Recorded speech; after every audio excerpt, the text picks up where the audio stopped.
எத்தனை தடைகள் எதிர்வந்தாலும் சமநிலை தவறாது தமிழ்நாட்டின் நலனை காத்திடுவதில் நமது மாண்புமிகு முதலமைச்சர் அவர்கள் காட்டிடும் உறுதியை நாடே வியந்து பாராட்டிக் கொண்டிருக்கிறது.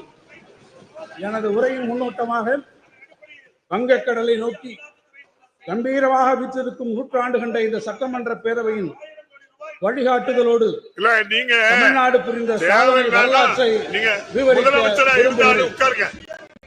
இன்றைய தமிழ்நாடு கல்வியில், சுகாதாரத்தில், வேளாண்மையில், தொழில்துறையில் சிறந்து விளங்குவதற்கான விதைகள் 100 ஆண்டுகளுக்கு முன்பே நீதி கட்சியின் ஆட்சியில் விதைக்கப்பட்டவை. நமது நாடு விடுதலை பெற்ற பின் சில மாநிலங்கள் வறுமை ஒழிப்பிற்கு முன்னுரிமை கொடுத்தன. வேறு சில மாநிலங்களோ தொழில் வளர்ச்சிக்கு முக்கியத்துவம் கொடுத்தன. ஆனால் தமிழ்நாடு மட்டுமே வறுமை ஒழிப்பு, கல்வி, சுகாதாரம், கட்டமைப்பு வசதிகள், தொழில் வளர்ச்சி என பன்முக வளர்ச்சியை இலக்காக கொண்டு முன்னேற தொடங்கி வெற்றியும் கண்டது.